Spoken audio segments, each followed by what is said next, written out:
خاندان دیکھ کے اس کا بھائی کس سے اب ہو گئی دوستی. اب دوستی ہو گئی تو ایک دن پتا چلا کہ انتقال ہو گیا گھر میں. اب دوست تو دوست ہے بھائی, وہ دوستی کس کام کا جو مصیبت میں نہ آئے. دوست تو دوست ہوتا ہے. اب پتا چلا کہ بھائی کا انتقال ہو گیا, عزیز کا انتقال ہو گیا, وہ آ گیا. اس نے کہا کہ بھائی آج کیا ہے, کہ آج تو جنازہ اٹھے گا, تدفین ہوگی. اب پھر کب پرسوں سویم ہے. اس نے گھر جا کے کہا کہ جی آج تو دوست کو دفن کر کے آئے, پرسوں کو سویم ہے. اس نے کہا سنو جو کچھ تھا یہیں تک تھا, سویم وویم میں جانے کی ضرورت نہیں. ہاں بالکل تمہیں بتا رہے ہیں. اس نے کہا کہ ٹھیک ہے کوئی بات نہیں, دوست تو مر گیا, مگر اب جو اور دوست تھے انہوں نے اسے ٹارچ, بھائی تو آیا نہیں, سویم میں تو نہیں آیا. اس نے کہا کہ چلو بھائی اب اگلا 40واں ہوگا. اس نے کہا چلو 40ویں میں آ جاؤں گا. اب دوستوں کو یہ خیال تھا کہ مجلس کے بیچ سے اٹھ کے بھاگ نہ جائے, لہٰذا اسے پکڑ کے لا کے سب سے پہلے مولوی کے آگے بٹھایا. تو یہاں بیٹھ, یہاں سے نہیں بھاگ پائے گا. وہ آ گیا. اب ذہن میں اس کے ایک پروگرام چل رہا ہے کہ مجلس حسین ہے, مجلس حسین ہونا ہے, مجلس حسین ہو رہا. اب وہ یہاں آ گیا بیٹھ. اب اس نے کہا کہ کیا ہوا, کہ جی پہلے تو مرثیہ ہوا. بھائی یہ کیا ہے, کہ یہ شروعات ہے. اس کے بعد لوگوں نے اشعار پڑھے, پیشخانی. اس کے بعد کہا کہ بھائی اب جو ہوگی اب میلی شروع ہوگی. کیا اب ہمارے مولوی صاحب جو ہے وہ خطاب. اب اس نے کہا بھائی اس کا مطلب جو کچھ ہونا ہے ابھی ہونا. اب مولانا آ گئے ممبر پہ.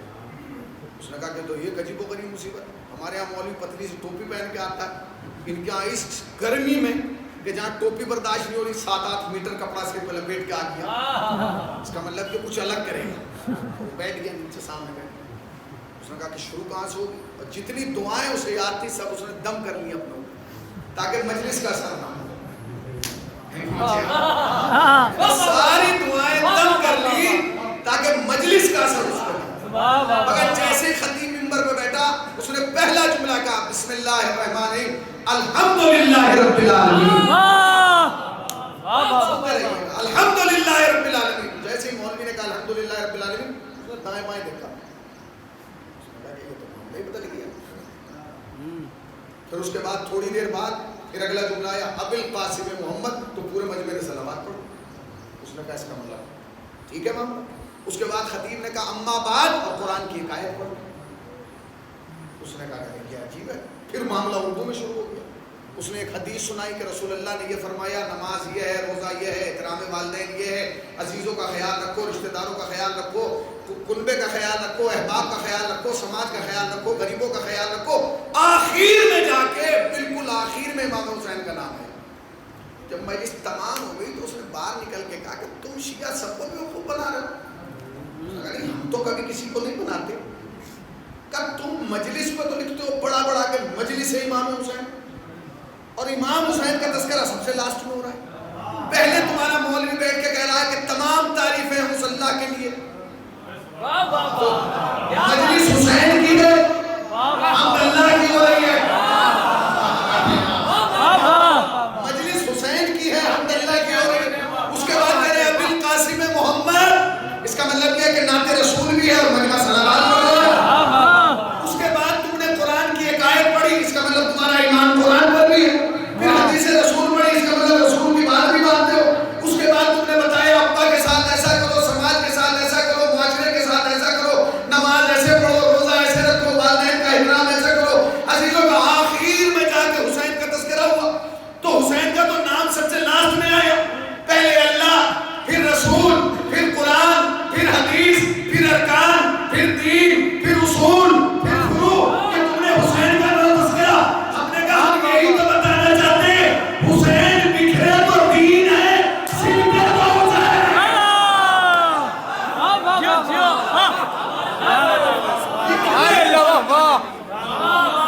سمٹے تو حسین دین. کیا ہے دین, کیا ہے؟ اگر حسین نہ ہوتے تو تعارف دین نہ ہوتا. اگر حسین نہ ہوتے تو حقیقت دین زمانے کی سمجھ میں نہ آتا. جو آج ہم یہاں بیٹھے ہیں اس لیے بیٹھے ہیں ایصال ثواب کے لیے. یہ ایصال ثواب کے لیے نہیں بیٹھے. آپ کو یقین ہے کہ جو ہم کر رہے ہیں یہ ہمارے والوں تک پہنچ رہا ہے.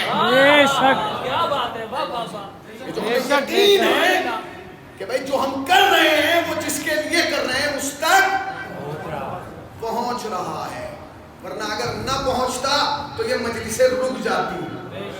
ہوتا ہے کہ نہیں بھائی؟ آپ نے سنا کہ نہیں؟ وہ ایک صاحب کی عادت تھی اٹھتے بیٹھتے یا علی مدد یا علی مدد یا علی مدد. تو اس نے دوسرے نے پکڑ کے کہا بھائی 24 گھنٹے یا علی مدد کرتا رہتا ہے، کبھی آئے بھی کہ نہیں؟ اس نے کہا آج سے نہیں بلا رہا ہوں، بچپن سے بلا رہا ہوں. بچپن ہی میں نہ آتے تو بڑھاپے تک نوبت نہیں آتی. اگر یہ ایصال ثواب وہاں تک نہ پہنچتا تو جاری نہ ہوتا. یہ سویام، یہ چہلم، یہ 10واں، یہ 20واں، یہ اس لیے ہوتا ہے تاکہ انسان کے زخم کا مرہم ہو سکے. کیوں؟ کیونکہ جب ہم اپنے سارے غموں کو سمیٹ کے کربلا کے غم کے سامنے رکھتے ہیں، کچھ ہے ہی نہیں. کس بات پر روئیں؟ ہم اپنی مصیبت پر روئیں یا حسین کی مصیبت پر؟ اور پھر صبر ہوتا ہے کہ مولا بس، آپ کی مصیبت سب سے بڑی ہے، ہماری مصیبت کوئی مصیبت نہیں. یہ کربلا ایک مرہم کا کام کرتی ہے. ایصال ثواب کی مجلس ہے جس آیت کریمہ کو تلاوت کیا گیا، الحمدللہ سب اس کے حافظ ہیں. قرآن مجید میں 145 مقامات وہ ہیں جہاں لفظ موت آیا. 145 مقامات وہ ہیں جہاں لفظ موت آیا، اور 145 ہی مقام وہ ہیں جہاں لفظ حیات آیا. آپ نے غور نہیں کیا؟ قرآن مجید میں 145 مقامات وہ ہیں کہ جہاں لفظ موت آیا ہے، اور 145 ہی مرتبہ وہ ہے مقام ہے کہ جہاں لفظ حیات آیا.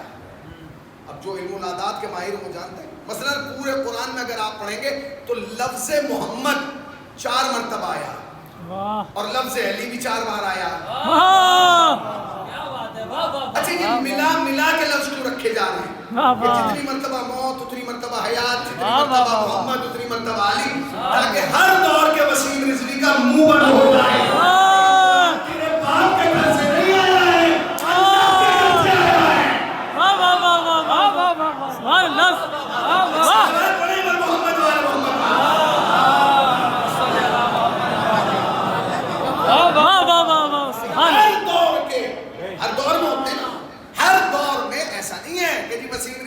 آج ہی پیدا ہوا، ہر دور میں ایسے افراد پیدا ہوتے رہے اور ہوتے رہیں گے. اس لیے کہ قرآن کا اعلان ہے اِنَّا نَحْنُ نَزَّلْنَا الذِّكْرَ وَإِنَّا لَهُ لَحَافِظُونَ، ہم اس کی حفاظت کریں گے. تو کوئی ڈیٹ ڈل کے تو نہیں آئی آیت پہ کہ بھئی آیت میں آیا ہو اِنَّا نَحْنُ نَزَّلْنَا الذِّكْرَ وَإِنَّا لَهُ لَحَافِظُونَ 2002 کہ 2002 تک ہم حفاظت کریں گے، آگے تمہاری گارنٹی ہے.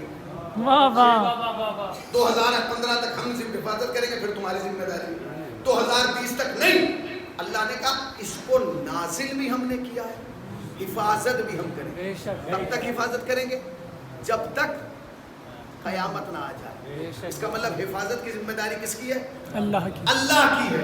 تو اب حفاظت اللہ کرے گا ہر دور میں، چاہے دشمن جتنا بڑا ہو. بس فرق اتنا ہے، کل یزید تھا آج وسیم ہے. کل یزید تھا، اگر دشمن ہے. ہم اس پہ بھی لعنت کرتے تھے، اب ہم قریب آگے خالی ہم وسیم پہ لعنت نہیں کرتے. جس نے وسیم کو وسیم بنایا اس پہ بھی لعنت، جس نے وسیم کی طرفداری کی اس پہ بھی لعنت، اسے پردہ حمایت کرتا رہا اس پہ بھی لعنت، اور جو لعنت نہ بھیجے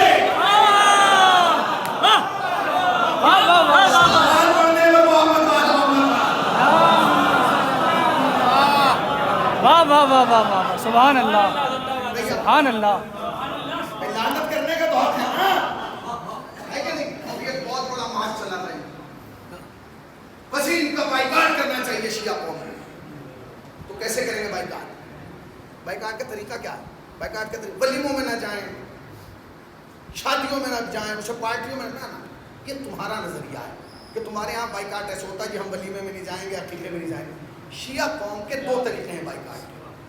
پہلا طریقہ تو یہ ہے کہ جب یہ کسی کا بائیکاٹ کرتے ہیں تو اس پہ دل بھر کے لعنت بھیجتے ہیں. واہ واہ واہ، بے شک. لعنت بھیجنا بتاتا ہے کہ اس سے ہمارا کوئی تعلق نہیں ہے. بے شک. یہ ہمارا ماضی کا تجربہ ہے کہ ہم لعنت کر کے لا تعلقی کا اعلان کرتے ہیں.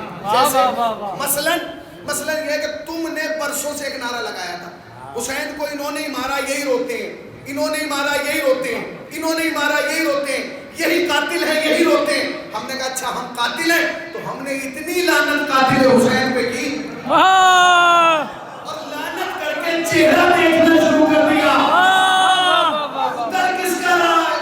اس لعنت نے بتایا کہ لعنت کرنے والے کا ان سے کوئی تعلق نہیں ہے۔ اچھا جی پہلا طریقہ کیا؟ پہلا طریقہ یہ کہ جس کی ہم مخالفت کرتے ہیں، بائیکاٹ کرتے ہیں، اس پہ پہلا کام یہ کرتے ہیں کہ لعنت کرتے ہیں۔ یہ فرسٹ ہے پہلا۔ اور آخری اب آپ سمجھ جائیں گے تو سمجھ گئے، ورنہ میری اپنی قسمت، میں اپنے دل کو سمجھا لوں گا کہ نہیں سمجھ بھائی پہلا کام جب شیعہ کسی کا بائیکاٹ کرتا ہے تو یہ کرتا ہے مول صاحب کہ بھرپور طریقے سے لعنت کرتا ہے۔ بے شک۔ اور اگر وہ لعنت کے بعد بھی نہ سدھرے تو ہم لعنت کے بعد پتلا جلا دیتے ہیں۔ بس یاد رکھنا شیعہ لعنت کے بعد جس کا بھی پتلا جلائے ہمارا اس سے کوئی تعلق نہیں، چاہے کل کے کا پتلا جلایا ہو، چاہے اس دور کے کسی دشمن اسلام کا پتلا جلایا ہو، تعلقی کا اعلان۔ قرآن کی حفاظت، قرآن کی حرمت، قرآن کا احترام، قرآن کا اکرام، قرآن کی عظمت، قرآن کی شان، قرآن کا مرتبہ، قرآن کا وقار جہاں کل تھا وہی آج ہے، بے شک وہی قیامت رہے گا، بے شک۔ اب کیا کریں؟ مشکل یہ ہے کہ وہ اس سماج میں پیدا نہیں ہوا۔ جس دھرتی پہ آپ ہیں نا، اگر وہ اس سماج میں یا اس زمین پہ پیدا ہوتا نا جہاں ہم بیٹھے ہیں، تو آپ یقین جانیں کئی سال پہلے وسیم الگ ہو جاتا اور رضوی الگ ہو جاتا۔ کیا کریں؟ آپ جو نہیں سمجھے اسی سے پوچھ لیں کہ حسینی نے کہا کیا ہے۔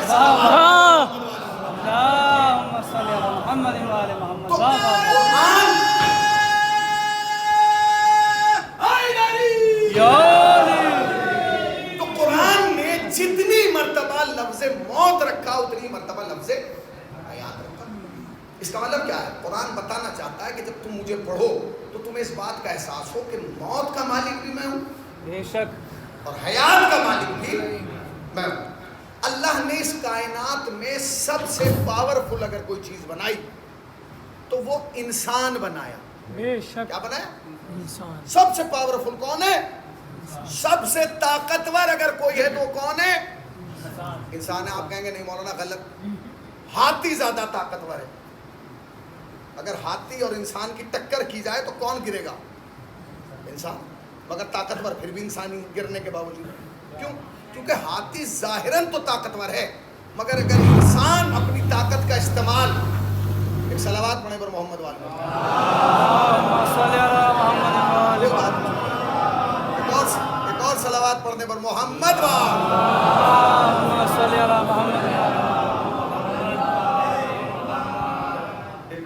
چل گیا نا۔ تو اگر ہاتھی اور انسان کا مقابلہ کرایا جائے تو ہاتھی جیت جائے گا انسان سے، مگر نہیں، ہاتھی شاید طاقت میں زیادہ ہو، مگر اگر انسان اپنی طاقت کا صحیح استعمال کرے تو اسے جو سب سے زیادہ طاقتور ہے اپنے ہلکے سے اشارے پہ اسٹول پہ بٹھا سکتا۔ آپ ایسے دیکھ رہے ہیں مجھے جیسے آپ نے کبھی دیکھا نہ ہو۔ بھائی ہاتھی کو آپ نے اسٹول پہ بیٹھے ہوئے دیکھا؟ کس نے بٹھایا اسے؟ انسان نے۔ انسان سے زیادہ سرعت پسند جو ہے وہ گھوڑا ہے۔ اگر انسان کو گھوڑے کو دوڑایا جائے تو کون تیز دوڑے گا؟ گھوڑا دوڑے گا، مگر انسان سے زیادہ نہیں۔ انسان چاہے تو اس کے منہ میں لگام ڈال کے 1 سیکنڈ میں قابو کر سکتا ہے۔ اب آپ دیکھیں لگام پہ کتنے ہلے۔ معصوم نے فرمایا کہ دین ایک لگام ہے۔ واہ، گھوڑے کا لگام تو آپ نے دیکھا، آپ کے منہ میں بھی لگام ہے، میرے منہ میں بھی لگام ہے، اس لگام کا نام ہے دین۔ جیسے گھوڑے کے منہ میں لگام ہے ویسے ہمارے منہ میں جو لگام ہے اس کا نام ہے دین۔ گھوڑے کے لگام سے کیا پتہ چلتا ہے کب چلنا ہے، کب رکنا ہے، کب تیز، کب آہستہ، کب اٹھنا ہے، کب بیٹھنا ہے۔ دین کا بھی کام ہے، یہ دیکھنا ہے، یہ نہیں دیکھنا، یہ کھانا ہے، یہ بے شک، بے شک، بے شک۔ دین ہے۔ اب آپ آگے بڑھیں۔ سب سے زیادہ وحشی درندہ ہے اگر کوئی ہے تو شیر ہے۔ شیر سے سب ڈرتے ہیں، مگر اگر انسان اپنی پہ آ جائے تو ہلکے سے اشارے پہ شیر کو آگ کے دائرے سے کبھی ڈر کبھی ادھر. مگر اللہ نے کہا کہ سب سے اعلیٰ اگر کوئی بنایا تو تجھے بنایا. سب سے افضل و اعلیٰ خوبصورت اگر کوئی بنایا تجھے. پروردگار ہم سے تو خوبصورت حیوان نظر آنے کے نہیں. تیری خوبصورتی کا عالم یہ کہ تجھے بنانے کے بعد میں نے تیرے سر پہ لقد کرمنا بنی آدمہ کا تاج رکھا. تیری کمر میں احسن تقویم کا پٹکا باندھا. تیرے قدموں میں اشرف المخلوقات کی نالین پہنائے تاکہ تیری قامت کا کائنات میں کوئی اور نظر نہ آئے. سب سے بلند قامت کون ہے؟ انسان ہے. سب سے خوبصورت کون ہے؟ انسان ہے. سب سے ہوشیار کون ہے؟ انسان ہے. سب سے عقل مند کون ہے؟ سب کچھ اللہ نے انسان کو دے دیا. شرف، مرتبہ، عظمت، وقار سب کچھ دے کے بس ایک کام نہیں کیا. وہ کیا نہیں کیا؟ اسے اس کی موت کا وقت نہیں بتایا. بہت زیادہ پریشان ہے بھائی، بہت. انسان اگر پریشان تو بس موت سے پریشان. یہ کلیئر ہو جاتا تو کام ہو جاتا. کیا مطلب یہ کلیئر ہونا چاہیے تھا کہ آدمی کو مرنا کب ہے. آپ کہیں گے مولانا یہ کلیئر کیسے ہوتا ہے؟ یہ پہلے ہی دن کلیئر ہو جاتا. کیسے؟ جب ہمارے گھر میں بچہ پیدا ہوتا نا تو اس کے سیدھے ہاتھ پہ لکھا ہوتا 50 سال. تو گھر والے شکل بعد میں دیکھتے، ہاتھ پہلے دیکھتے جیے گا کتنا. سہیل بھائی پہنچ رہے گے آپ تک بات؟ لیکن میں ایسے ہی پہنچتا ہوں. اگر آپ تک پہنچ رہے گے تو مجھے احساس دلائیے کہ میں شیشے کے سامنے نہیں، شیروں کے سامنے پہنچا.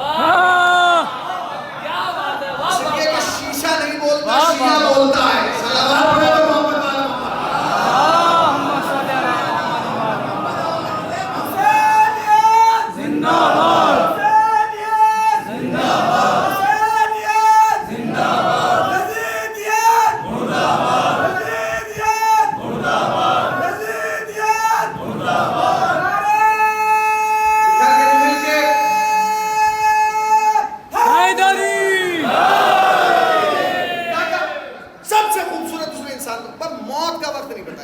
کتنا اچھا ہوتا ہے جب ہمارے گھر میں بچہ پیدا ہوتا. 70 سال 80 سال یہ ہوتا. اس کا سب سے بڑا فائدہ پتہ کیا ہوتا؟ اس کا فائدہ یہ ہوتا کہ گھر والے پیدا ہوتے پلاننگ کر لیتے کہ بھائی سے 70 سال رہنا ہے، سب کچھ 70 سال میں نمٹانا ہے. شادی اس ٹائم کرو کہ جب یہ مرے تو اس کے بچے جوان ہو. اب چونکہ ہمیں موت کا وقت نہیں پتا، لہٰذا نتیجہ یہ نکلا کہ جس عمر میں فرشتے آتے ہیں اس میں ہمارے یہاں رشتے آ رہے ہیں.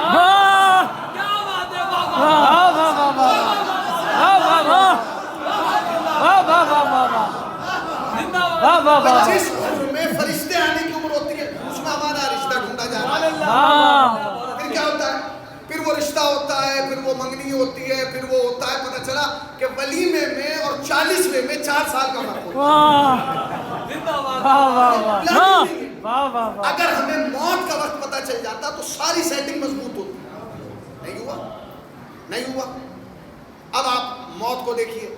آئی بچپن میں لے گئی، آغوش مادر سے لے گئی، جوان کو لے گئی، 15 سال والے کو لے گئی، 18 سال والے کو لے گئی، 20 سال والے کو لے گئی، 55 والے کو لے گئی، 80 سال والے کو لے گئی، 100 سال والے کو لے گئی.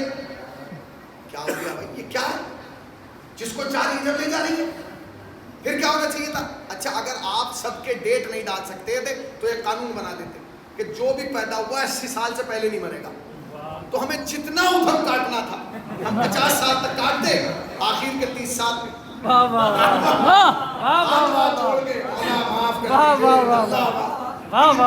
اچھا پھر اس میں 80 سال میں کیا ہوتا کہ لوگ سوچتے کہ 75 تو گزار لیے، 5 سال کے اندر سب رشتے دار ملنے آنے لگے. بس اب تو 5 سال یہ ہوتا نہیں ہوا. چلو سوال کرتے ہیں پروردگار سے، یہاں تو اللہ مولا دونوں کے گھر قریب ہے. خدایا یہ موت کا وقت کیوں معین نہیں کیا؟ اب بیٹھیے چپ ہو کے. آ رہا ہے جواب. آئے گا مگر آپ سن نہیں پائیں گے کیونکہ سماعت اس لائق نہیں ہے.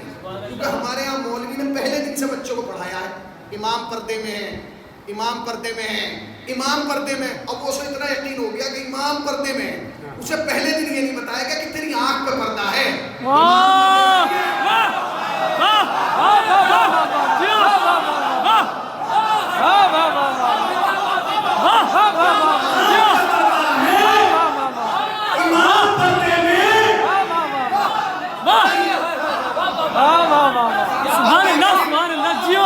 آپ کیسے کہہ رہے ہیں؟ میرے دادے ابا کہہ رہے تھے امام پردے میں 1000 نام یاد مرد میں گنا سکتا ہوں کہ جنہوں نے امام سے ملاقات کی ہے. بے شک جو امام کے ساتھ ایک گھوڑے پہ سوار ہو کے گئے. بے شک بے شک. آگے دیکھیے مقدس اردبیلی ایک سواری پہ گئے. نہ جانے ہمارے کتنے مراجع ہیں جنہوں نے امام سے ملاقات کی ہے. بعد میں انہوں نے جو ہے وہ بیان کیا. سبحان اللہ. واہ واہ. مگر کیا ہے جب کوئی امام سے ملاقات کرتا ہے تو پہلا کام یہ ہوتا ہے کہ منہ پہ تالا لگ جاتا ہے. عرفان کا کمال یہ ہے کہ جب امام کی زیارت ہوتی ہے تو منہ پہ تالا لگ جاتا ہے. سب کچھ بولتا ہے مگر یہ نہیں بولتا کہ میں نے امام سے ملاقات کی ہے. اچھا ہماری ملاقات کیوں نہیں ہو رہی؟ کیونکہ اگر ہم ایک دن اکھلیش یادو سے مل کے آ جائیں تو پورے میرٹھ کو اگلے دن بتائیں گے. آپ سوچیے جس سماج میں ہم جی رہے ہیں, جس معاشرے میں ہم جی رہے ہیں, اگر ابھی یہاں امام آ جائیں آپ دعا نہیں کریں گے, آپ مصافحہ نہیں کریں گے, جتنے لڑکے ہوں گے کیمرہ نکالیں گے. تو امام جب آئیں گے, جب سارا سسٹم یہ بند ہو جائے گا, موبائل ملنا بند ہوگا, کیمرہ فوٹو کھینچنا بند کر دے گا. جب تمہیں ضرورت ہوگی تو جو درس دیا گیا اسی پردے میں کہ امام پردے میں, امام پردے میں, امام پردے میں, ایک دن بھی ہم نے نہیں بتایا منبر سے کہ امام پردے میں نہیں ہے, آنکھ میں پردہ ہے. پردہ کہتا ہے غیبت کا پردہ ہے, حسد کا پردہ ہے, اناد کا پردہ ہے, جھوٹ کا پردہ ہے, گھمنڈ کا پردہ ہے, تکبر کا پردہ ہے, دشمنیوں کا پردہ ہے, غیبتوں کا پردہ ہے. یہ نہیں بتایا ہم نے. اور امام کو پردے سے مت نکلنے دو. کیوں؟ کیونکہ تم جانتے ہو جس دن امام پردے سے باہر آ گئے ہمارے کارنامے بھی پردے سے باہر آ جائیں گے. بے شک بے شک. پردے سے باہر آ گئے تو ہمارے کارنامے بھی بے شک. تو کوئی راز نہیں رہے. سبحان اللہ سبحان اللہ. ساری حقیقتیں کھل جائیں گی. اب آپ آگے بڑھیے تو کتنا اچھا ہوتا بھائی. ہاتھ پہ لکھا ہوتا ہے یہ 70 سال کا ایوریج ہوتا ہے. جو پیدا ہوا 80 سال میں مرے گا, اس سے پہلے مرے گا ہی نہیں. کم سے کم 80 سال جیے گا تو 80 سال کے بعد جو جیتا بونس. ایسا بھائی جب آ رہی ہے لے کے جا رہی ہے, لوگ تڑپ رہے ہیں وہ لے کے چلی گئی. اچھا ہماری تو آواز وہاں پہنچ نہیں رہی, اگر پہنچ رہی تو جواب آ نہیں رہا, اور آ رہا ہے تو ہم سن نہیں پا رہے. مگر ایک نبی ہے فہرست نبوت میں جس کا لقب ہی کلیم اللہ ہے. جناب موسیٰ چلے گئے, پروردگار سوال لے کے آیا ہوں. کہا موسیٰ کیا؟ پروردگار تو نے انسان کو اشرف بنایا, عظیم بنایا, اعلیٰ بتایا, ابتر بنایا, سب کچھ کامیاب بنایا, سب کچھ اس سے افضل و اعلیٰ کوئی ہے ہی نہیں, اس سے بالا برتر کوئی ہے ہی نہیں. اور پھر اس کی موت کا وقت معین کر دیتا. تو کہا ہر آدمی کی موت کا وقت معین ہے. کہا نہیں وہ تو تمہارے نزدیک ہے نا, انہیں تو پتہ چل جاتا. اچھا موسیٰ کہا بس مجھے اس کا جواب چاہیے کہ موت کا وقت کیوں معین نہیں کیا, اور کیا تو ہمیں کیوں نہیں بتایا گیا. اللہ نے کہا موسیٰ جب تم آئے تھے طور پہ تو قوم کیا کر رہی تھی؟ تو کہنے لگے کہ وہ تو کشاورز ہیں, کاشتکار ہیں, کسان ہیں, کھیتی کرنے جا رہے تھے. کہا کیا؟ کہا گیہوں بونے جا رہے تھے. کہا تو تم یہاں کھڑے ہوئے کیا کر رہے ہو؟ جاؤ پہلے گیہوں بو, جب گیہوں بو جائے اور فصل تیار ہو جائے تب آنا, تب جواب دیا جائے. شکر ادا کیجئے کہ سوال کرنے والا نبی اللہ ہے اور جواب دینے والا اللہ ہے. یہی کنڈیشن یہاں ہو. آپ وسیم بھائی کے پاس جائیں, مولانا میرے بزرگ بھی ہیں, مجھے پڑھایا بھی ہے, میرے استاد بھی. آپ گئے اور جانے کے بعد کہا آپ نے قبلہ میں ایک سوال لے کے آؤں. مولانا کہیں اے جاؤ پہلے پانی لے کے آؤ, بعد میں جواب دوں گا. تو جو آئے گا اس کو تیور بدل جائے گا. اچھا یعنی ہمیں سوال کا جواب بعد میں, پہلے پانی تو میں آپ کو قبلہ بعد میں پلاؤں گا اگر جواب نہیں دے پائے. تو یہ ہماری ٹون ہوتی ہے مولوی سے بات کرنی, کیونکہ جس کی گھر میں بیوی پہ بھی نہیں چلتی وہ بھی مولوی پہ چلاتا ہے. مظلوم ترین شخصیت ہے کون ہے؟ ٹھیک ہے کہ نہیں. اب آپ آگے بڑھیں. اب جناب موسیٰ آ گئے طور سے واپس. حکم کیا تھا کہ تم بھی جا کے گیہوں بو. انہوں نے کہا کہاں بوئے؟ کہا جی کہا یہ کس کی ہے؟ کہا فلاں کی ہے. انہوں نے معاملہ کیا, بھائی تم کیا لوگے؟ ہم یہ دیں گے. ختم. اس کے بعد اس زمین کو آراستہ کیا, تیار کیا, حکم خدا ہوا گیہوں ڈال دو, دانا ڈال دیا. اب کیا کروں میں؟ روز دیکھو جناب موسیٰ جاتے ہیں تو دیکھتے ہیں ایک دن اس میں سے ہریالی نمودار ہوئی. پروردگار ہریالی نمودار ہو گئی. کہا جا کے دیکھتے رہو. گئے. کب بالیاں تھوڑی اور بڑھی, کب بالیوں میں دانا پھولنے لگا. کب فصل پہ پیلا پن آ گیا. کہا ٹھیک ہے دیکھتے رہو. اور وہ دیکھتے دیکھتے کب تک پیلا پن رہتا. ایک دن پک گیا کھیت. اب جو کھیت پکا تیار ہوا, اب جناب موسیٰ کی طرف دیکھ رہے, پوچھو آواز آئے حکم آئے تو کاٹوں، وہ نہیں بولتے، وہ چپ۔ اب جناب موسیٰ انتظار کر رہے ہیں، 1 دن 2 دن 4 دن 5 دن 1 ہفتہ 2 ہفتے۔ جناب موسیٰ نے کہا ایسے کام نہیں چلے گا۔ گھر گئے، درانتی اٹھائی۔ درانتی تو جانتے نا، ایسا سوچنا ہے جیسے میں نے چائنا کا کوئی نام لیا ہے۔ درانتی تو دیکھی ہے نا، اٹھایا اور سارا کھیت کاٹ ڈالا۔ بس جیسے ہی کھیت کٹا، وہ جو 2 ہفتے سے چپ تھا وہ بولا موسیٰ یہ کیا کر ڈالا؟ اور کہا پورا کھیت کاٹ دیا۔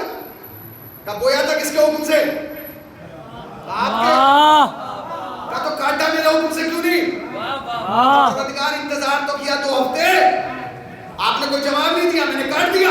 کہا تو موسیٰ 2 3 4 ہفتے اور کر لیتا، میں فصل تھی کھیت میں رہتی، انتظار کرتا رہتا۔ جناب موسیٰ نے کہا پروردگار اب ٹائم نہیں تھا، اب انتظار کیا جائے۔ اگر اب اس فصل کو کھیت میں رکھا جاتا تو یہ نہ میرے کام کی رہتی نہ کسی اور کے کام کی رہتی۔ موسیٰ تجھے کس نے بتایا کہ فصل کو کب تک کھیت میں رکھنا ہے، کب کاٹ کے گوداؤں میں پہنچا دینا ہے؟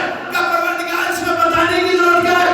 میں نے محنت کی ہے، میں نے بنایا ہے، میں نے تیار کیا۔ موسیٰ جواب ملا جیسے تجھے پتا ہے فصل کو کب تک کھیت میں رکھنا ہے، کب ہٹا دینا ہے، مجھے یہ پتا ہے کب تک دنیا میں رکھنا ہے۔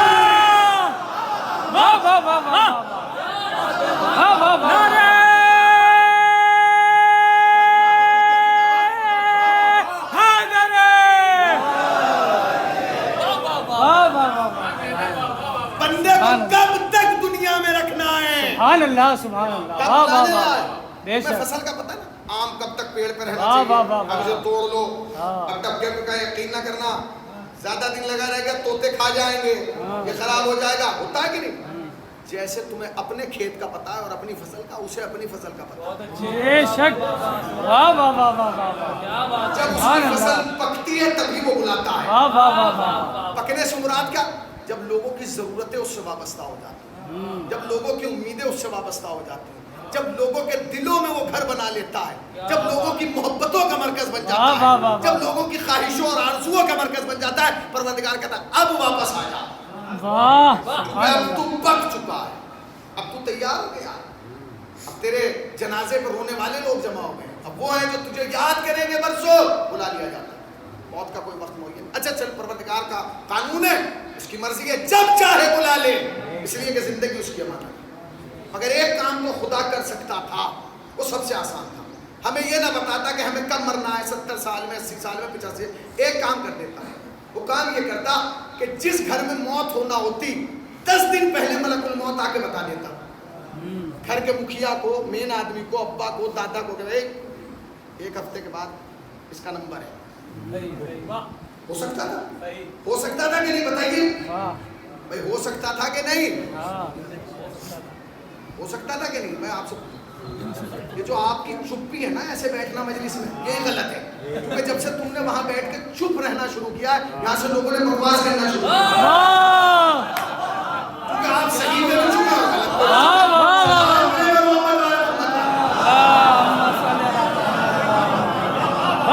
سبحان اللہ، صحیح میں بھی چپے غلط پہ بھی چپے، بابے کو اگر غلط ہے تو کہیں کہ مولانا آپ غلط کہہ رہے ہیں، اور اگر صحیح ہے تو کہیں مولانا صحیح کہہ رہے ہیں، کیونکہ کسی کے باپ کا ممبر تھوڑے گئے، ممبر تو اس کے باپ کا ہے جس نے کہا تھا نیچے اتر،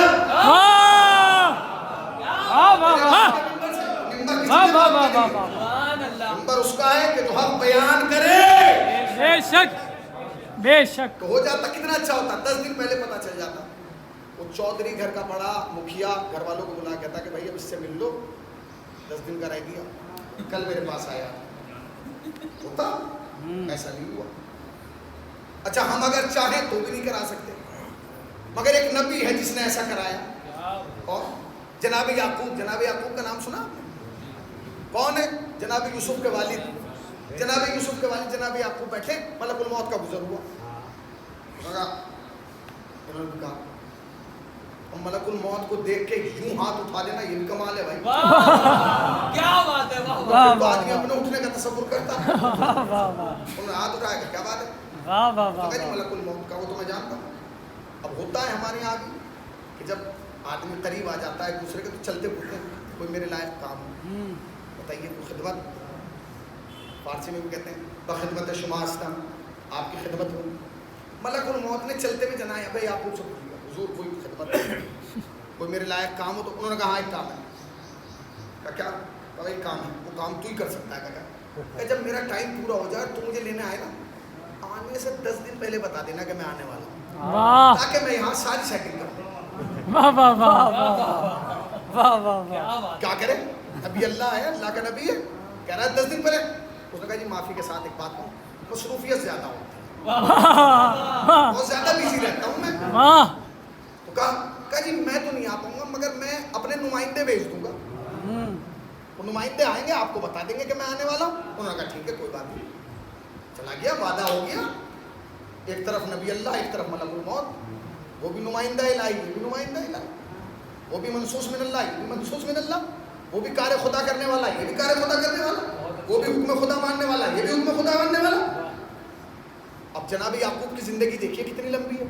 جناب یوسف کا کنویں میں گرنا، کنویں سے نکلنا، بازار مصر میں جا کے بکنا، الزام لگنا، قید خانے میں جانا، رہا ہونا، اس کے بعد بادشاہ بننا، بھائیوں کا آنا، پھر بھائیوں کا واپس جانا، جناب یعقوب کا کتنی لمبی، اتنی لمبی زندگی کے بعد جناب یعقوب بیٹھے ہیں، کمر جھکی ہے. ملک الموت ٹہلتا ہوا صحن میں نظر آیا. تو انہوں نے بلایا جا رہا، وہ آ گیا. انہوں نے کہا اس کا مطلب ٹائم کم رہ گیا. اس نے کہا کم نہیں رہا، ختم ہو گیا. کیا مطلب؟ کہا میں لینے آیا ہوں. لینے آیا یا بتانے آیا؟ اس نے کہا بتانے کا ٹائم نہیں، ختم، لینے آیا. تیار ہو جائیے آپ. یعقوب نے کہا بھائی تم نے تو مجھ سے وعدہ کیا تھا، زبان دی تھی، پرومس کیا تھا. اس نے کہا مگر میں نے جملہ کہا تھا نا کہ میں اپنے نمائندے بھیجوں گا. جناب یعقوب نے کہا میں نے آپ کے پاس 5 نمائندے بھیجے، آپ نے غور ہی نہیں کیا. یعقوب نے کہا ہمارے پاس تو ایک بھی نمائندہ نہیں آیا، جس نے آ کے کہا کہ تو آنے والا ہے تو خود ڈائریکٹ آ گیا. اب بحث ہو گئی. جناب یعقوب کہہ رہے کہ تم نے کوئی نمائندہ بھیجا ہی نہیں. ملک الموت نے کہا جی میں نے 5 نمائندے بھیجے، آپ نے کسی پہ غور ہی نہیں کیا. اب 5ویں کے بعد تو چھٹا تھا ہی نہیں، میں خدا گیا، ٹائم نہیں اب لے کے. جناب یعقوب نے کہا میں تیرے ساتھ چلنے کے لیے تیار ہوں، پہلے مجھے وہ نمائندے بتا کہ جو آئے اور مجھے پتا نہیں، اس سے ملے نہیں وہ. اس نے کہا وہ ملے بھی آپ کو اور آپ کو احساس ہوا، آپ نے بتایا. اس نے کہا کون سے 5 نمائندے تھے جو تم نے میرے پاس بھیجے اور مجھے پتا نہیں چلا؟ اس نے کہا سنیے آپ کی داڑھ میں درد ہوا تھا، آپ کی داڑھ میں درد ہوا تھا؟ ہاں ہوا تھا. پہلا نمائندہ تھا کہ میں آنے والا. اچھا میرا فرسٹ نمائندہ، داڑھ میں درد، میں آنے والا ہوں. کا دوسرا داڑھی سفید ہوئی تھی، کہاں کا سیکنڈ. کا تیسرا آنکھوں کی بینائی کمزور ہوئی تھی، کہاں کا تھرڈ، آنے والا ہوں. کا چوتھا بدن میں کمزوری آئی تھی، کہاں آئی تھی؟ کا چوتھا. کا 5واں کا کمر جھکی تھی، کا جھکی تھی. کا یہ لاسٹ تھا، اب میں آ گیا. سن لیا آپ نے؟ ختم ہو گئی. کیا لے کے گئے آپ؟ کیا لے کے گئے؟ اب جو میں دے رہا ہوں یہ لے کے جائیے گا، میرے لیے بھی توشہ آخرت ہوگا، مرحوم کے لیے. سنیے یعقوب نے کہا تم نے کون سا نمائندہ بھیجا؟ ملک الموت نے کہا 5 نمائندے. پہلے داڑھ میں درد، دوسرا داڑھی کا سفید ہونا، تیسرا بینائی کا کمزور ہونا، چوتھے بدن میں کمزوری آنا، 5ویں کمر کا جھکنا. میں ہاتھ جوڑ کے پوری بھری ہوئی مجلس سے ایک سوال کرنا چاہتا ہوں، یہ 5 نمائندے جو ملک الموت نے یعقوب کے پاس بھیجے تھے، ہم میں سے کون سا ایسا ہے جس کے پاس نہیں آتے؟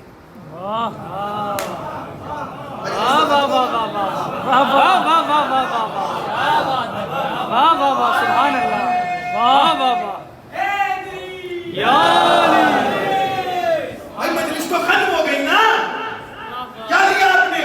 اور میں نے کیا دیا 40 منٹ میں؟ کچھ بھی نہیں، مگر یہ دے رہا ہوں، لے کے جائیے گا. یہ 5 نمائندے جو ملک الموت نے یعقوب کے پاس بھیجے تھے، ہم میں سے کون سا ایسا ہے جس کے پاس نہیں آتے؟ سب کے پاس آتے ہیں. مگر ہمارا ری ایکشن، ہمارا جواب جانتے کیا ہوتا ہے؟ جب داڑھ میں درد ہوتا ہے، ابا داڑھ میں، ارے عقل داڑھ نکل رہی ہے، پورے محلے کو بتائے گا عقل داڑھ. عقل دار نہیں، ملک الموت کہہ رہا ہے کہ میں آنے والا ہوں. ہمارا ریئیکشن کیا ہے؟ عقل دار ہوتا ہی بھائی یہی ہوتا ہے، کچھ اور ہوتا ہے بتائیے. عقل دار نکل رہی ہے. چلیے بھائی داڑھی سفید سب کی ہوتی ہے، جی جوانی میں سفید ہو رہی نزلہ نارمل، بیٹے جا خزار لگا لے، لگا لیا.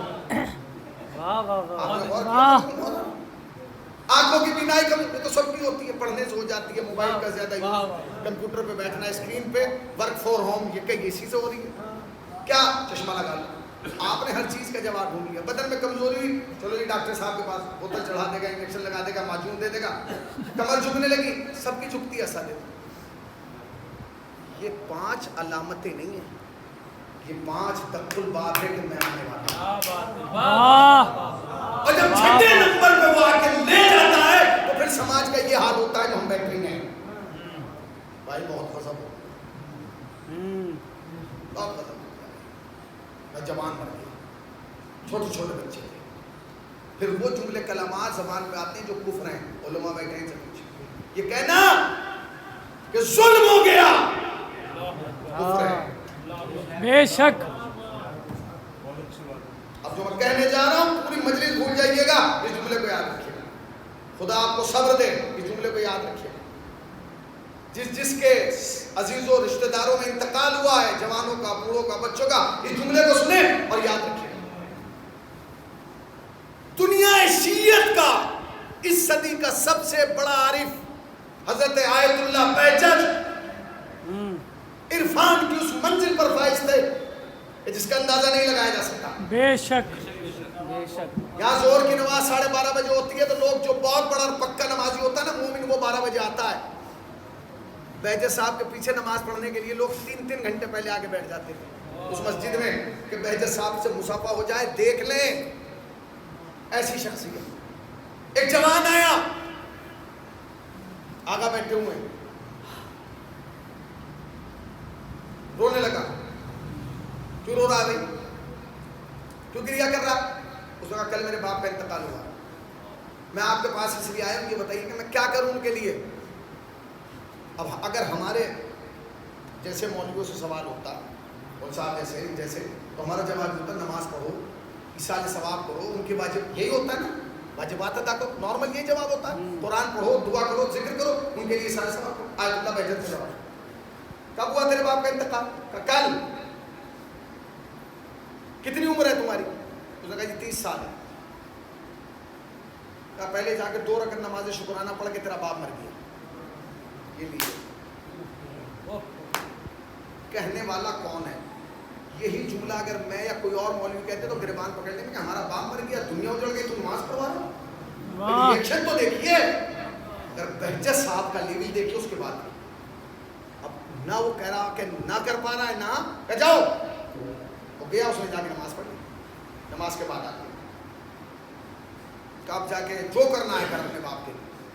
ان کی اگر قضا نماز ہے نمازیں پڑھ یا نمازیں اجارے پر پڑھ، روزے قضا ہے روزے رکھ یا رکھوا، تلاوت کلام یہ وہ ذکر اہل بیت الرسول بھی. اس نے کہا جی وہ تو ٹھیک ہے میں سب کچھ کرا دوں گا. تو یہ بتائیے آپ نے مجھ سے 2 رکعت نماز شکرانہ کیوں پڑھا؟ سنیے پوری مجلس بھول جائیے گا، یہ جملے یاد رکھیے. خدا آپ کو صبر دے. آپ کے 2 بیٹے ہیں، اس واقعے کو سنیے گا. کہ کیوں نماز پڑھوائیے مجھ سے؟ بھلا کسی کا باپ مرتا ہے وہ شکرانے کی نماز پڑھتا؟ کسی کی ماں مرتی ہے وہ نماز شکرانہ پڑھتا؟ کسی کا بیٹا مرتا ہے وہ نماز نہیں پڑھتا؟ آپ پڑھوا لیں. کہ جو نہیں پڑھتا وہ نہیں جانتا، ہم جانتے ہیں، ہم نے پڑھوائی. کہ کیوں؟ کہ بتا کہ جب تیرے والد کا انتقال ہوا تو تیری عمر کتنی تھی؟ کہ 30 سال. کہ تو اسی لیے تو نماز شکرانہ پڑھوائیے کہ پروردگار تیرا شکر ہے کہ تو نے میرے باپ کو آج موت دی. تو اس وقت بھی بلا سکتا تھا جب میں 3 دن کا تھا، تو اس وقت بھی بلا سکتا تھا جب میں 3 ہفتے کا تھا، تو اس وقت بھی بلا سکتا تھا جب میں 3 مہینے کا تھا، تو اس وقت بھی بلا سکتا تھا جب میں 3 سال کا تھا. آپ کے بیٹے اب گئے، میں جانتا ہوں آپ کے لیے سخت ہے، آپ کی زوجہ کے لیے سخت ہے، مگر وہ اس وقت بھی بلا سکتا تھا جو وہ آغوش مادر میں تھے. وہ اس وقت بھی بلا سکتا تھا جب 2, 2.5, 3 سال کے تھے. وہ اس وقت بھی بلا سکتا تھا کہ جب شکم مادر میں تھے. اگر آپ کو چہرہ دیکھنا نصیب ہر انسان اپنی جگہ سوچے. آیت اللہ بہجت کہتے ہیں اگر وہ اس دن بلا لیتا تو تو کیا بگاڑ لیتا؟ کچھ نہیں. اس نے آج بلایا تو کیا کر سکتا؟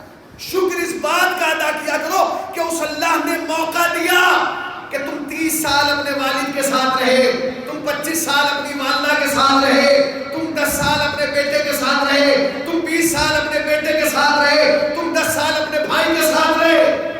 اگر وہ اس وقت بھی چاہتا اس لیے کہ موت اور حیات کا مالک پروردگار ہے. بے شک بے شک اس کے علاوہ کسی کے اختیار میں. بے شک ہماری اور آپ کی زندگی کیا ہے؟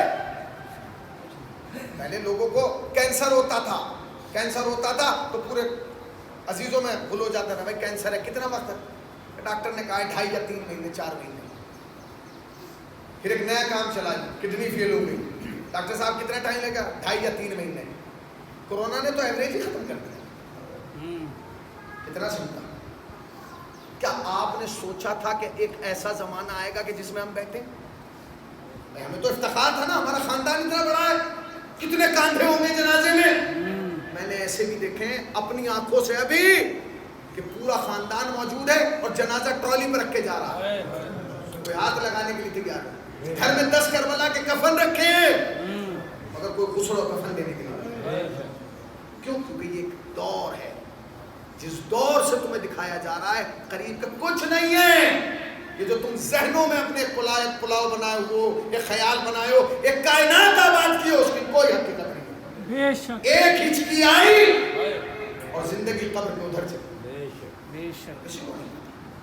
مگر ہمارے مولانا کو تو پتا نا, مولانا نے تو اس بات کا اعلان کیا تھا کہ ایک دور ایسا آئے گا. ایک شخص آیا مولا کے پاس, مولا مجھے ایک وصیت فرمائیے, نصیحت فرمائیے تاکہ میں اپنی زندگی کو بدل سکوں, سنوار سکوں, راہ راست پہ لا سکوں. آپ نے پوچھا یہ بتا تو کام کیا کرتا ہے؟ اس نے کہا میری سر راہ ایک دکان ہے, شارع عامہ پہ ایک دکان ہے.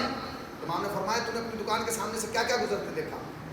اس نے کہا میں نے اونٹ, گھوڑے, بھیڑ, بکریاں, خچر سب گزرتے دیکھا, انسان, خواتین, زن و مرد. آپ نے پوچھا کیا تم نے اپنی دکان کے سامنے سے کوئی جنازہ گزرتے دیکھا؟ اس نے کہا مولا کیسی بات, ہزاروں جنازے, ہزاروں. تو امام نے کہا کہ ہے پھر تجھ کو جنازہ دیکھ کے بھی ہاں میرے پاس بیٹھا ہے کہ میں نصیحت کروں. کہ مولا میں سمجھا نہیں کہ جنازے سے بڑی کوئی نصیحت ہے ہی نہیں اگر انسان سوچے. کہ مولا جنازے میں کیا نصیحت ہے؟ کہ جب بھی کوئی جنازہ جاتے ہوئے دیکھا کرو, سوچا کرو جس طرح آج یہ جا رہا ہے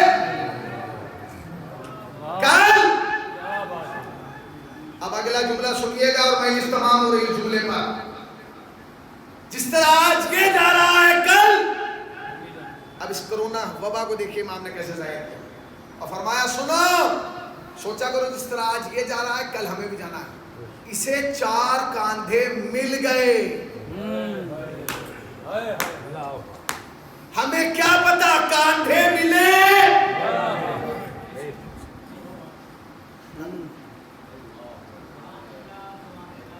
یہ زمانہ ہوئی, کوئی گارنٹی نہیں لے سکتا. کسے کاندھے ملیں گے, کسے نہیں ملے, کسے غسل ملے گا, کسے نہیں ملے گا, کسے کفن ملے گا, کسے نہیں ملے گا. زندگی کے ہر لمحے کو آخری سمجھیں, زندگی کے ہر دن کو آخری سمجھیں, زندگی کی ہر فرصت کو آخری سمجھیں. خدا کی قسم یہ وبا بہت کچھ سکھا گئی, یہ وبا بہت کچھ بتا گئی. ہر مصیبت بلا بن کے نہیں آتی. کچھ وبا اور کچھ بلائیں اپنے اندر درسوں کی کائنات لی ہوتی, ہدایتوں کے انبار لی ہوتی. جو شخص اس وبا میں بھی اپنے آپ کو نہیں بدل پایا تو بدل پایا. کرونا آنے سے پہلے تو ہم یہ کہتے تھے بھائی کیا کریں, نماز وقت پہ اس لیے نہیں پڑھ پاتے, ٹائم نہیں ملتا, آفس میں ہوتے ہیں, یہ ہوتے ہیں. اب تو تم 1.5-2 مہینے سے گھر میں تھے, اب پڑھا نہیں, قرآن کی تلاوت اس لیے نہیں ہو پاتی, ٹائم نہیں ملتا, آفس میں ہوتے ہیں, ایسے ہوتے ہیں. اب تو تم گھر میں تھے. ہم اپنے رشتہ داروں کو, عزیزوں کو وقت نہیں دے پاتے. سب سے بڑا ثواب ہے نماز, روزے, حج, یہ جو واجبات ہیں ان کے بعد سب سے بڑا ثواب ہے اپنے رشتہ داروں کو ٹائم دینا جنہیں ہم نہیں دیتے. پرسوں میں نے ایک روایت پڑھی, میرا رواں کھڑا ہو گیا. سہیل بھائی کہتے ہیں ایک شخص جو ہے وہ نماز جو ہے وہ واجب نہیں پڑھتا تھا, کبھی پڑھ لی کبھی چھوڑ دی, کبھی پڑھ لی کبھی چھوڑ دی. برزخ جو ہے وہ محشر سے خطرناک چیز ہے.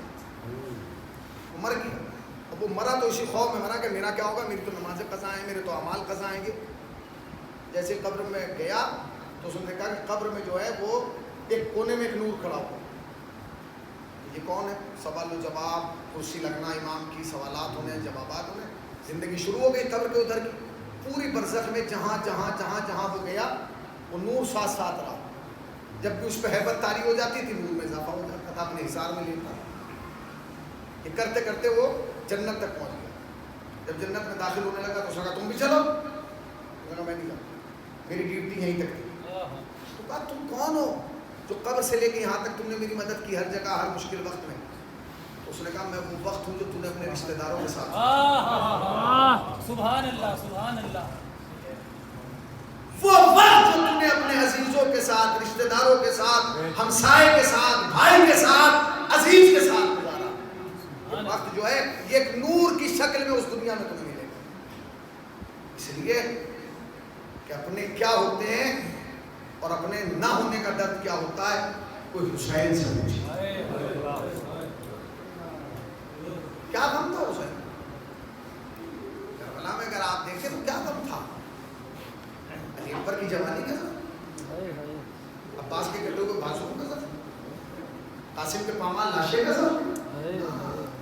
صاحب نے جو کہا وہ زخم تھا. عباس مر گئے, علی اکبر ہم سے کسی نے یہ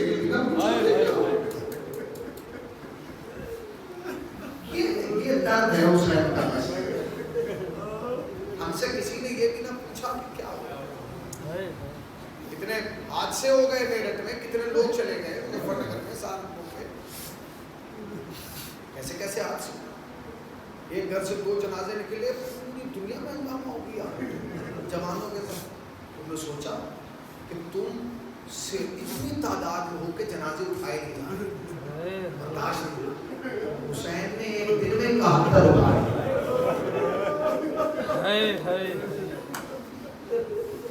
وہ سہارا دینے والا تھا, وہ کیسے اٹھائے حسین نے لاشیں؟ ان کو اٹھانے جنہیں پالا تھا, انہیں اٹھایا. قوت بازو کہا کرتے ہیں. کیسے کیسوں کے لاشیں حسین نے اٹھائے؟ ایسے اٹھائے جن کے جانے کو حسین نے کمر پکڑ لی تھی. عباس نے جانے سے کمر ٹوٹ گئی.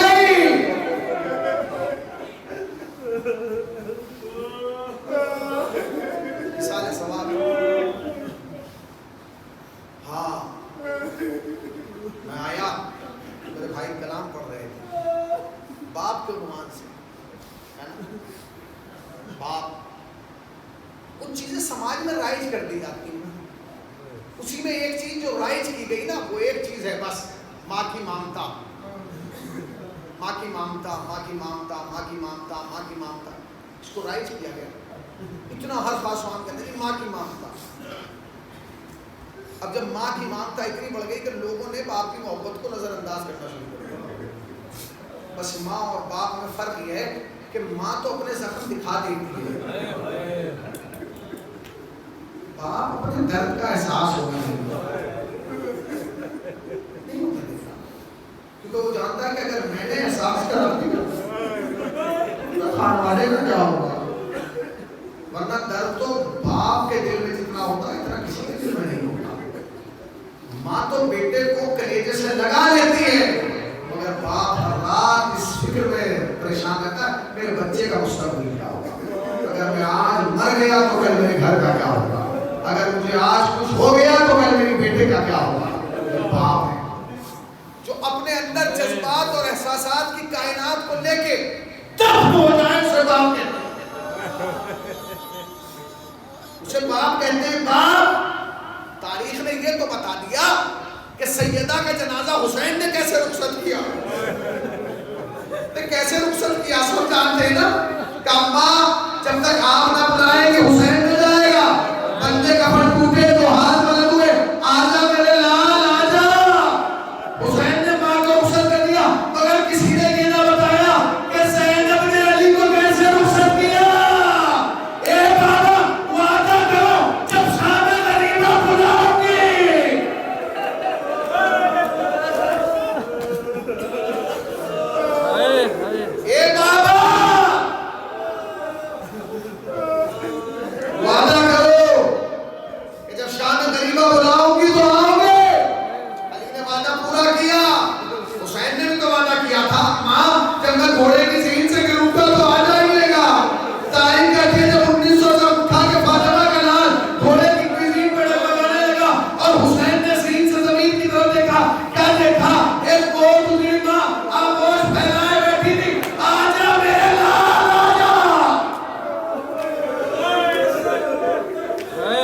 یہ ماں تھی، اب آئیے باپ دکھاتا ہوں تاکہ مرحوم کے لیے توشہ آخرت ہو۔ باپ کسے کہتے ہیں؟ باپ کا احساس کیا ہوتا ہے؟ مدینے میں خاتون بیوہ تھی، بیوہ، ایک بیٹا ہے، عمر 3 یا 3.5 سال، خاتون بستر مرگ پہ، ایک سانس آ رہا ہے، 2.5-3 سال کے بچوں کو کیا پتا کہ میری ماں کس حال میں، وہ آیا اور آ کے رونے لگا۔ ماں نے جب روتے ہوئے دیکھا تو کیوں رو رہا ہے؟ کہتا اماں 3 دن ہو گئے کچھ کھایا نہیں، اماں اگر اب کچھ نہ ملا میں بھوک سے مر جاؤں گا، اماں میرے کھانے کا کچھ انتظام ہو۔ ماں طرف ایک کہتی میرے لال میں تو اس حالت میں نہیں ہوں اور گھر میں کچھ ہے بھی نہیں کہ تجھے دے دوں، ہم مدینے میں ایک گھر ہے، وہ گھر کس کا؟ حسنین کی ماں کا ہے، جب تو وہاں چلا جا اور اپنی فریاد اپنی مصیبت رکھ دینا، یقیناً فاطمہ حسنین کی ماں تیرے لیے کوئی انتظام کرے گی۔ چلا پوچھتا ہوا محلے بنی ہاشم میں آیا، وہاں جا کے پوچھا کہ فاطمہ کا مکان کون سا ہے؟ اشارہ کر دیا کہ آیا، دق الباب کیا، جو دق الباب کیا جناب فضہ دوڑی، جناب سیدہ نے کہا کون ہے دیکھو، تو بی بی نے دروازے کے نیچے سے دیکھا چھوٹے چھوٹے پیر ہیں، کہتے بیٹی تو شوالی ہے میرا بچہ ہے، کہا جا کے دروازہ کھولو، تو دروازہ کھولا تو کیا دیکھا سر پہ خاک پڑی ہے اور گریبان کھلا ہوا، کہتے بیٹی شوالی بھی ہے مگر یتیم بھی ہے۔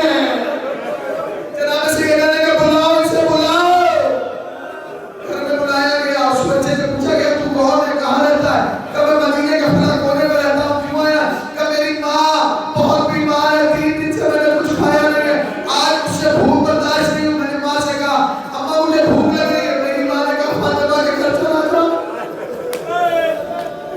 بھیا کہنا تھا جناب سیدہ نے جناب فضہ کو دیکھا، جناب فضہ نے جناب سیدہ کو دیکھا، نگاہوں میں بات ہوئی، ابو الحسن کو بلایا گیا مولا کائنات کو، کہتی ہے مولا یہ بچہ بھوکا ہے۔ جناب سیدہ نے کہا ابو الحسن کے بچہ بھوکا ہے، بس علی کا جملہ سنیے اور احساس کیجئے ایک باپ کیا ہوتا ہے۔ علی جیسا مرد شجاعت سر جھکا کے ایک جملہ کہتا ہے، کہتے سیدہ تمہیں اس کا خیال ہے کہ تمہیں نہیں پتا آج حسنین کا بھی 30 دفعہ تھا، 3 دن سے تیرے بچے بھی تو بھوکے، علی میں اپنے بچوں کی بھوک برداشت کر سکتی ہوں، اسے اس کی بھوک برداشت نہیں ہوتی، چاہیے مجھے انتظام کیجیے، کیا کروں؟ بی بی نے اپنی چادر دی، مولا کائنات گئے، اس چادر کو گروی رکھا، تھوڑا سا گیہوں ملا لائے، اسے پیسا، 3 یا 4 روٹیاں بنائی، جناب سیدہ نے ایک روٹی اس بچے کو اپنے ہاتھ سے کھلائی، جب کھلا دی نا اس کے بعد جناب فضہ سے کہا ایک پارچہ لے کے آئے کپڑا، جو بچی ہوئی 3 روٹیاں تھی انہیں جناب سیدہ نے روٹی کو باندھا اور باندھ کے اس کے ہاتھ میں دیا اور کہا گھر لے جا، اپنی ماں کو بھی کھلا دینا، تو بھی کھا لینا۔ بچے نے روٹیاں رکھے گا میں نہیں لے کے جاؤں گا کہ تم کہا آپ کے بچے بھی 3 دن سے بھوکے، ارے اپنے بچوں کو کھلائیے۔ سیدہ نے کہا جگہ ماری گا، ارے بھوکے مگر کیا کروں، یہ یتیم نہیں ہے، تو یتیم ہے، تیرے سر میں سائے بدری نہیں، ان کا بابا کل انتظام کر لے گا، بچہ زمین پہ بیٹھ گیا، اے غریبوں کی مسیحا، اے فاطمہ سے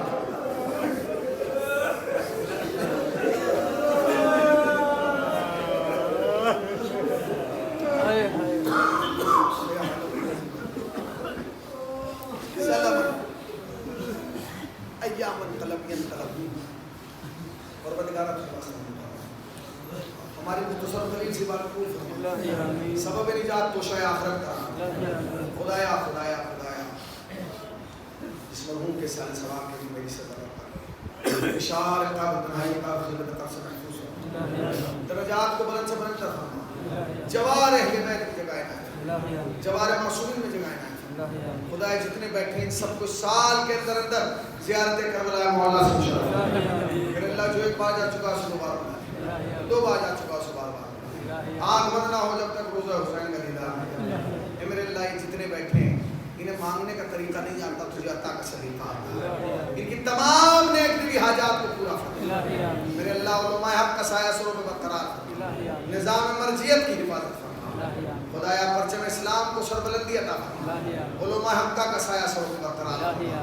میرے اللہ تجھے واسطہ محمد آل محمد کا جس مرحوم کے سال ثواب کے لیے میں نے سزا برپا کی گئی ہے، فشار قبر تنہائی قلب خلق قبر سے محفوظ فرما، درجات کو بلند سے بلند فرما، جوار اہل بیت میں جگہ عنایت، جوار امام حسین میں جگہ عنایت۔